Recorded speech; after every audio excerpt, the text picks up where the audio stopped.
Ειδικά στο ξεκίνημα μιας γνωριμίας, αλλά και μετέπειτα στην δημιουργία μιας σχέσης, υπάρχει περίπτωση να αναρωτιέσαι και να έχεις κάποιους προβληματισμούς οι οποίοι είναι απόλυτα λογικοί. Για παράδειγμα, είναι φυσιολογικό να τη στέλνω συνέχεια πρώτος εγώ μήνυμα? Χρειάζεται να επικοινωνώ πάντα εγώ πρώτος ή να της προτείνω συνέχεια ή να είμαι μόνο εγώ αυτός που της προτείνει να βγούμε ή που προσπαθώ να δημιουργήσω μια ερωτική επαφή? Όλες αυτές οι σκέψεις και όλοι αυτοί οι προβληματισμοί έχουν να κάνουν με μία και μόνο λέξη, με την επένδυση. Είμαι ο Χρήστος από το Men of Style και σήμερα θα μιλήσουμε για τα επίπεδα επένδυσης και γιατί είναι τόσο σημαντικά. Πάμε!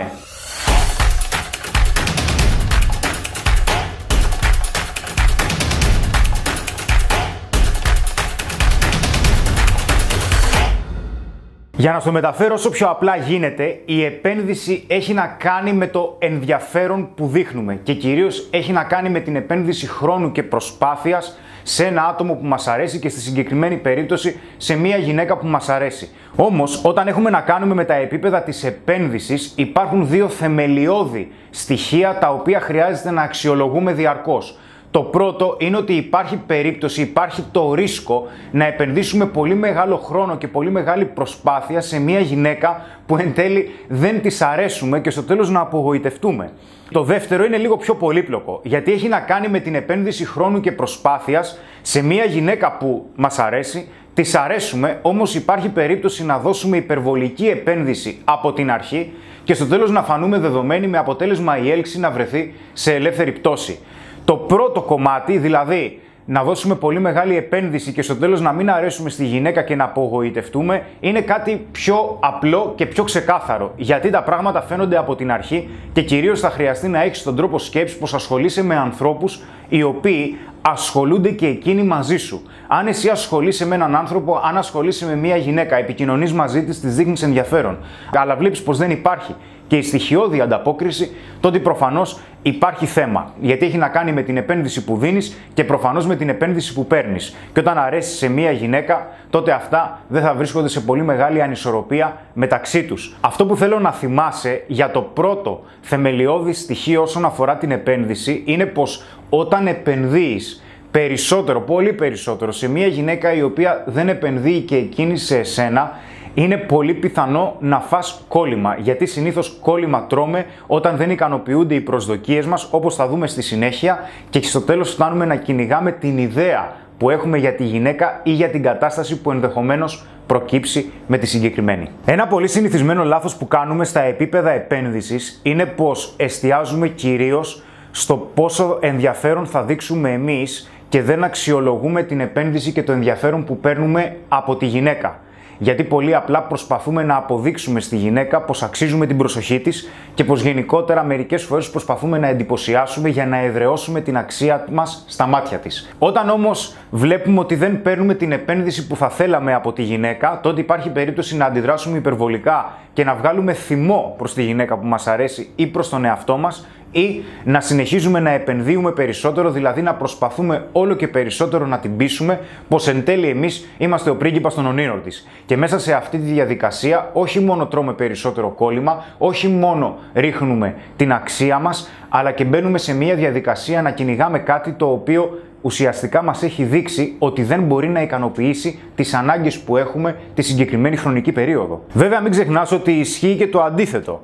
Αν από την αρχή, για παράδειγμα, αρχίζεις και δίνεις πολύ μεγάλη επένδυση στη γυναίκα χωρίς να έχει και εκείνη κάποια έστω τυπική διάθεση να σου δώσει και εκείνη χρόνο, ενδιαφέρον, προσπάθεια, τότε υπάρχει πρόβλημα. Όμως υπάρχει πρόβλημα και στην αντίπερα όχθη, δηλαδή όταν η γυναίκα επενδύει σε εσένα, αλλά εσύ δεν επενδύεις καθόλου. Όταν εσύ δεν επενδύεις καθόλου στη γυναίκα και περιμένεις εκείνη να επενδύσει τα πάντα σε εσένα, τότε όλη αυτή η διαδικασία της χαμηλής επένδυσης την αγχώνει, την φοβίζει και προφανώς και εκείνη δεν είναι και στα καλύτερά της ώστε να μπορέσει να προσφέρει περισσότερα σε εσένα. Οπότε χρειάζεται να υπάρχει μια ισορροπία ή τουλάχιστον όσο γίνεται μια ισορροπημένη ανταλλαγή επένδυσης ή με πιο απλά λόγια μια ισορροπημένη ανταλλαγή ενδιαφέροντος. Επικοινωνείς εσύ, επικοινωνεί και εκείνη. Μπορεί κάποιες φορές ένας από τους δύο να επικοινωνήσει περισσότερο ή να δείξει ενδιαφέρον περισσότερο.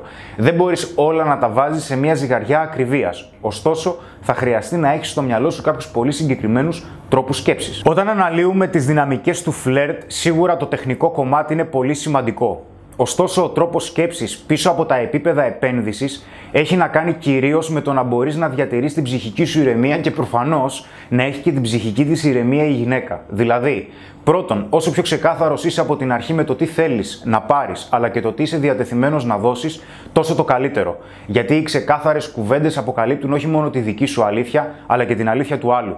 Ακόμα, είναι πολύ σημαντικό να είσαι συνειδητοποιημένος με το τι σε ευχαριστεί όσον αφορά με αυτά που παίρνεις, αλλά και με αυτά που δίνεις. Αν υπάρχουν κάποιες στιγμές που θεωρείς ότι δίνεις περισσότερα από ό,τι παίρνεις, τότε προφανώς αισθάνεσαι, το ένστικτό σου φωνάζει βασικά, ότι οι κλίμακες επένδυσης βρίσκονται σε μία ανισορροπία, με αποτέλεσμα εσύ να βρίσκεσαι σε μία θέση χαμηλότερης αξίας και αυτό φυσικά κατά πάσα πιθανότητα στο μέλλον να επηρεάσει την έλξη που έχεις προς τη γυναίκα.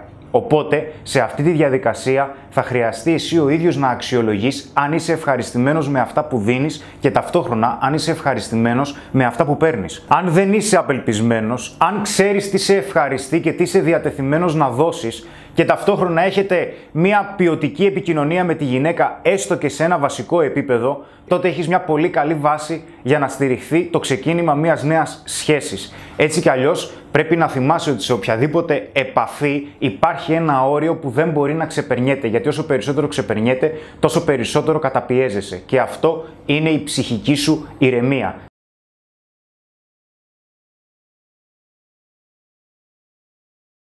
Τα πράγματα πάνε από το κακό στο χειρότερο.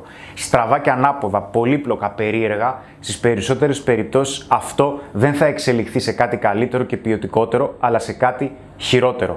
Γιατί μπορεί να έχουμε τη μία παροιμία που λέει η αρχή είναι το ίμιση του παντός και από την άλλη να λέμε ότι είναι κάθε αρχή και δύσκολη. Εγώ με τις πρώτες παροιμίας. Από την αρχή τα πράγματα φαίνονται και αν από την αρχή τα πράγματα είναι απλά ποιοτικά ευχάριστα, τότε υπάρχει μια πολύ καλή δομή για να στηριχθεί μια νέα ποιοτική σχέση. Αν από την αρχή τα πράγματα είναι άσχημα, τότε πιθανότατα δεν έχει ποιοτικά θεμέλια για να στηριχθεί ένα νέο ξεκίνημα. Αυτό που θέλω να κρατήσεις είναι ότι στις περισσότερες περιπτώσεις το πρόβλημα που δημιουργείται στις κλίμακες επένδυσης στηρίζεται κυρίως σε δύο πυλώνες. Ο πρώτος πυλώνας είναι οι προσδοκίες που έχουμε. Πολλές φορές δηλαδή κυνηγάμε τις προσδοκίες που έχουμε από τη γυναίκα και το τι πιστεύουμε ότι θα μπορούσε ή μπορεί να μας προσφέρει, αλλά χάνουμε την επαφή που έχουμε από την πραγματικότητα, δηλαδή στο τι τελικά παίρνουμε, λαμβάνουμε και αν αυτό μας ικανοποιεί. Και το δεύτερο είναι ότι μέσα σε έναν τρόπο σκέψης ότι φοβάσαι μη τη χάσεις γιατί δεν πρόκειται να βρεις κάτι νέο ή το να βρεις κάτι νέο θα καθυστερήσει πάρα πολύ, επενδύεις πολύ περισσότερο από εκείνη με αποτέλεσμα να μπαίνεις μέσα σε ένα τούνελ στο οποίο καταπιέζεσαι, δεν εκφράζεις τις ανάγκες σου αλλά και οι ανάγκες σου δεν ικανοποιούνται. Ήμουν ο Χρήστος από το Men of Style και σήμερα μιλήσαμε για τα επίπεδα επένδυσης και γιατί είναι τόσο σημαντικά. Να είσαι καλά!